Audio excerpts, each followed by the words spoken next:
చేసుకుంది. ప్రజలు రికార్డు బడ్డలు కొట్టారు, చరిత్ర తిరిగి రాశారు. ఇది ప్రజా విజయం. రాజ్యాంగం ఎంత గొప్పదైనా దాన్ని అమలు చేసేవారు చెడ్డవారైతే చెడ్డ ఫలితాలు వస్తాయని ఆనాడు డాక్టర్ బిఆర్ అంబేద్కర్ గారు అన్నారు. గత 5 ఏళ్ళ విధ్వంస పాలన మనందరం చూసాం. 10 లక్షల కోట్ల అప్పు చేశారు. ఆంధ్రప్రదేశ్ని అప్పుల ప్రదేశ్గా మార్చేశారు. ఒక కొత్త కంపెనీ తీసుకురాకపోగా ఉన్న కంపెనీల్ని పక్క రాష్ట్రానికి తరిమేసే పరిస్థితి మనందరం చూసాం.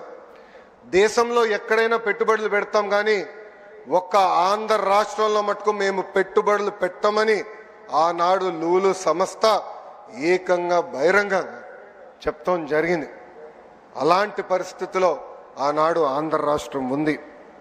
ఒక్క రోడ్డు వేయలేదు, కనీసం రోడ్డు పైన ఉన్న గుంటలు కూడా ఆనాడు పూడ్చలేదు. ఒక్క సాగునీటి ప్రాజెక్ట్ పూర్తి చేయలేదు. వరంలాగున్న డ్రిప్ ఇరిగేషన్ ఏకంగా ఇచ్చే సబ్సిడీ కూడా రద్దు చేశారు. ఇంకా వెలుగొండ ప్రాజెక్ట్ పూర్తి కాకుండా ముందల్నే జాతికి అంకితం చేసే సందర్భాలు మనం చూసాం. కప్పుడు నీళ్లు పోసి కుప్పంకు నీరు తీసుకొచ్చామని ఆనాటి పాలకులు అన్నారు. కడప స్టీల్ ప్లాంట్కి 2 సార్లు శంకుస్థాపన చేశారు. అక్కడ కనీసం ఒక్క ఇటుక కూడా పడలేదు. ఇంకా విశాఖపట్నంలో ఒక్క వ్యక్తి బతికేదానికి 700 కోట్లతో ఒక రాయల్ ప్యాలెస్ కట్టుకున్నారు తప్ప విశాఖ ఉక్కు గురించి కానీ అదేవిధంగా రైల్వే జోన్ గురించి ఏనాడు మాట్లాడలేదు. 5 ఏళ్ళు అరాచక పాలన శంకుస్థాపన చేశారు. అక్కడ కనీసం ఒక్క ఇటుక కూడా పడలేదు. ఇంకా విశాఖపట్నంలో ఒక్క వ్యక్తి బతికేదానికి 700 కోట్లతో ఒక రాయల్ ప్యాలెస్ కట్టుకున్నారు తప్ప విశాఖ ఉక్కు గురించి కానీ అదేవిధంగా రైల్వే జోన్ గురించి ఏనాడు మాట్లాడలేదు. 5 ఏళ్ళు అరాచక పాలన ప్రజలు చూశారు. ఏకంగా దళితుల్ని చంపి డోర్ డెలివరీలు చేసిన రోజులు ప్రజలు చూశారు.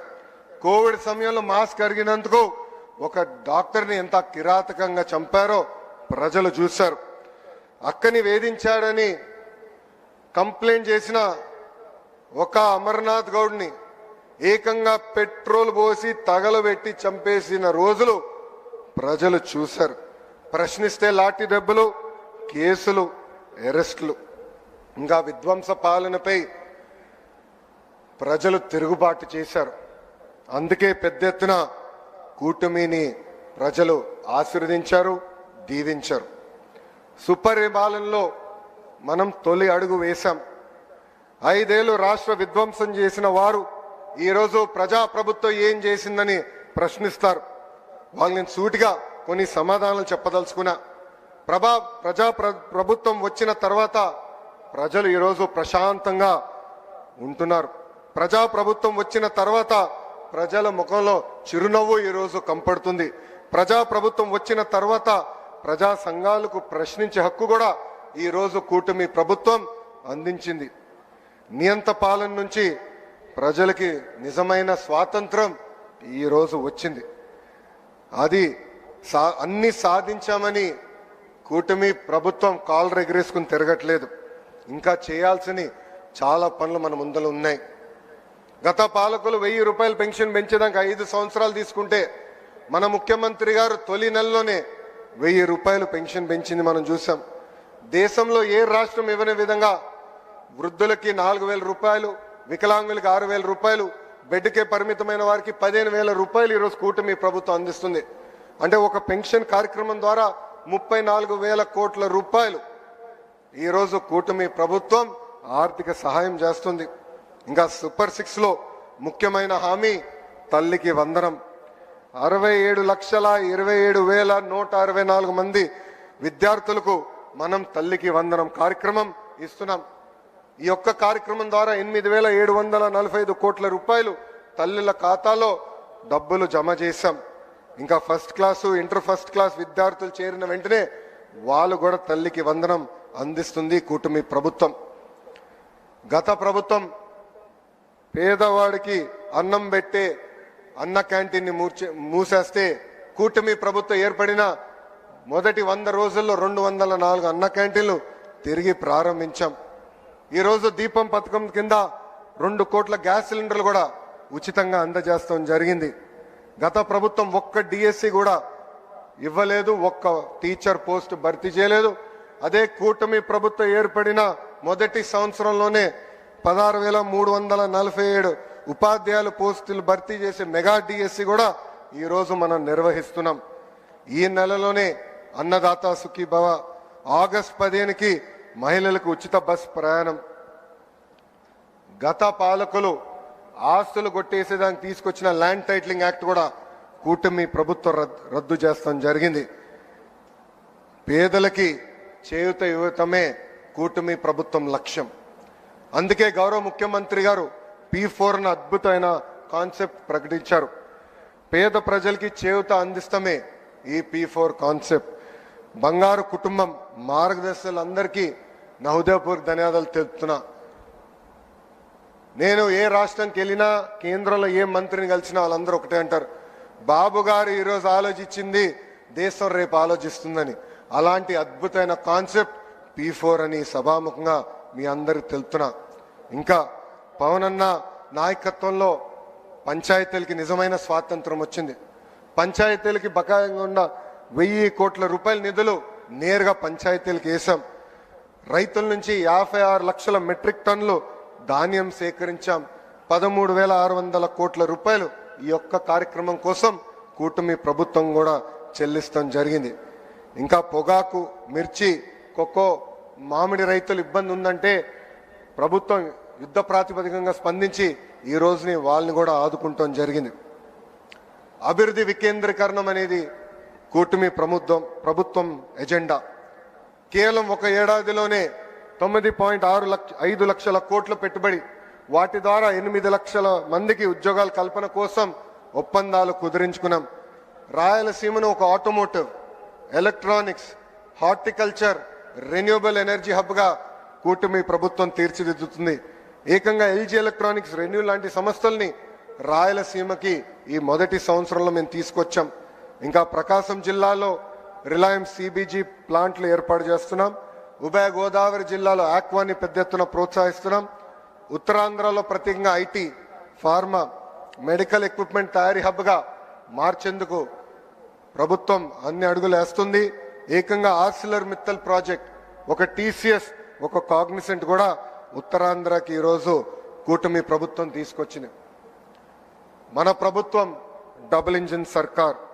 మన నమో రాష్ట్రం కోరిన అన్ని కోరికలు ఈరోజు తీరుస్తున్నారు. అమరావతి పనులు ఈరోజు డబుల్ స్పీడ్లో పట్టాలు ఎక్కించాం. పోలవరానికి ఏకంగా 12,000 కోట్ల రూపాయలు కేటాయించారు. ఒక విశాఖ ఉక్కు కాపాడడానికి 11,500 కోట్ల రూపాయలు ఈరోజు మన నిధులు ఇస్తాం జరిగింది.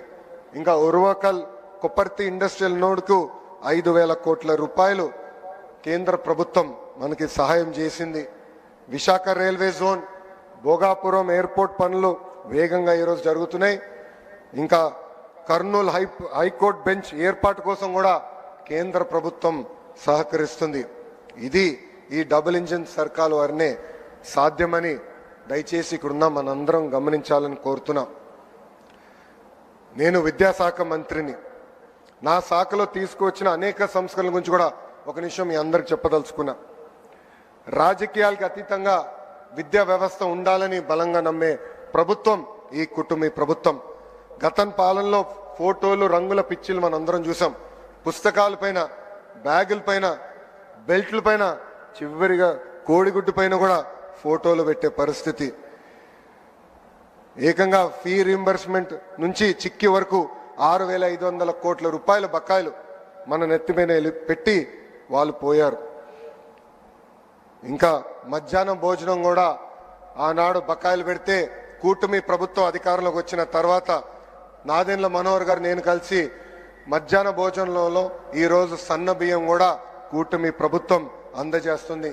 స్కూల్ కిట్ కి ఏకంగా డాక్టర్ సర్వేపల్లి రాధాకృష్ణ గారి పేరుతో అందిస్తాం కూడా జరుగుతుంది. మారుతున్న కాలానికి తగ్గట్టుగా కేజీ నుంచి పీజీ వరకు కరికులం కూడా మేము మార్చుతున్నాం. బ్యాగ్ బరువు తగ్గించేదానికి సెమిస్టర్ వైడ్ డివైడ్ చేసి ఏకంగా పుస్తకాలు కూడా పిల్లలకి ఈరోజు అందించాం. పుస్తకాల దగ్గర నుంచి చిక్కీల వరకు పార్టీ రంగులు లేవు. ముఖ్యమంత్రి గారు ఫోటో లేదు, విద్యాశాఖ మంత్రి గారు కూడా ఫోటో లేకుండా ఈ పిల్లలకి ఈరోజు కూటమి ప్రభుత్వం అందిస్తుంది. ఇంకా నేను విద్యాశాఖ మంత్రి అయినప్పుడు టెక్స్ట్ బుక్లు చూసా. ఇంటి పనుల ఫోటోలు ఉంటే అన్ని మగవాళ్ళు చేసే ఫోటోలే ఉన్నాయి.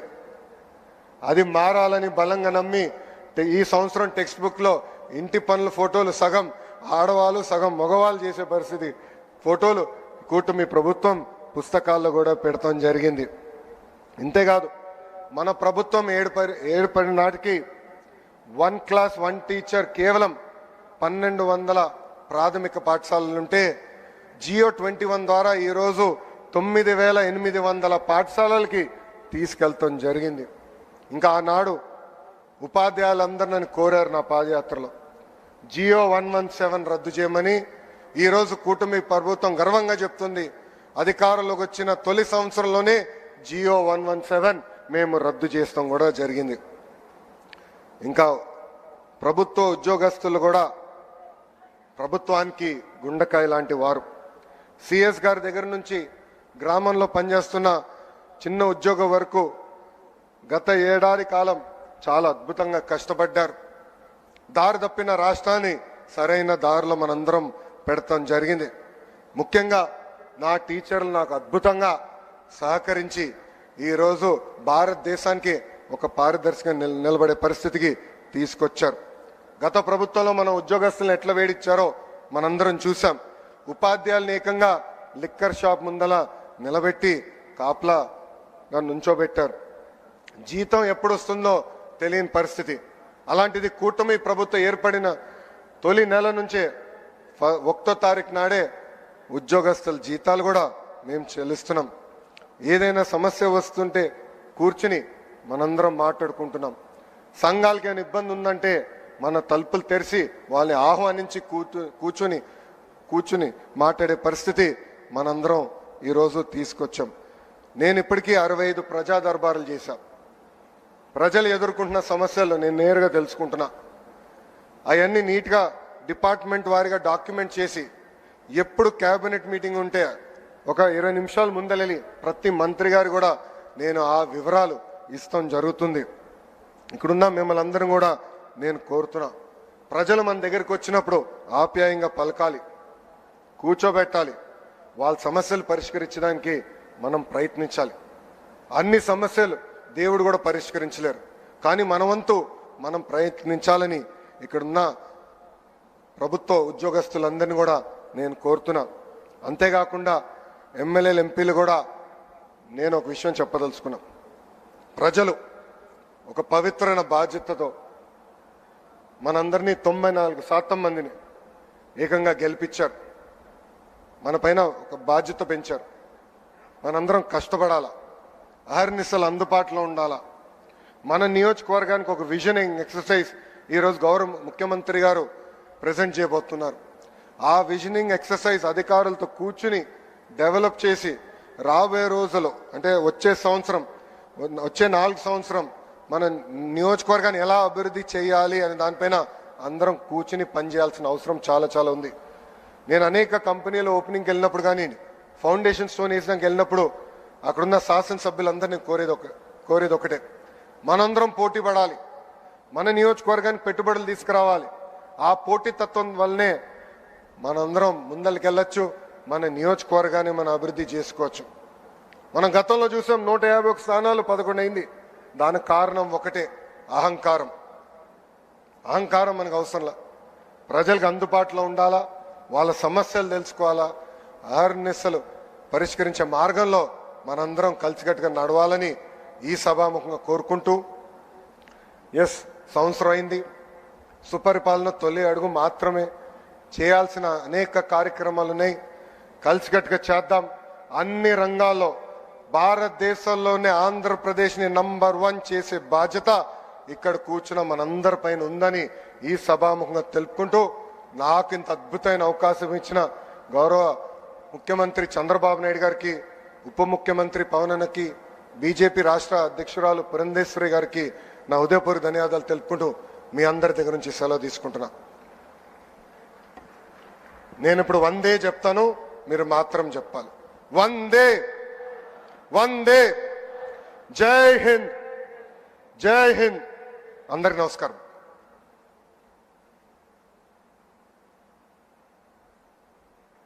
ధన్యవాదాలు సార్. ప్రజల అభ్యున్నతే తమ ఏకైక లక్ష్యంగా పనిచేస్తున్న గౌరవ ఉప ముఖ్యమంత్రి వర్యులు శ్రీ పవన్ కళ్యాణ్ గారిని మాట్లాడవలసిందిగా ప్రార్థన. గౌరవ ముఖ్యమంత్రి శ్రీ నారా చంద్రబాబు నాయుడు గారికి, గౌరవ మానవ వనరుల అభివృద్ధి, information technology, electronics and communication, real time governance శాఖ మాత్యులు శ్రీ నారా లోకేష్ గారికి, రాజమండ్రి పార్లమెంట్ సభ్యులు, భారతీయ జనతా పార్టీ రాష్ట్ర అధ్యక్షులు శ్రీమతి దగ్గుపాటి పురంధేశ్వరి గారికి, అలాగే శ్రీ ప్రభుత్వ ప్రధాన కార్యదర్శి కె విజయానంద్ గారికి నా హృదయపూర్వక నమస్కారాలు. సుపరిపాలనలో తొలి అడుగు కార్యక్రమానికి విచ్చేసిన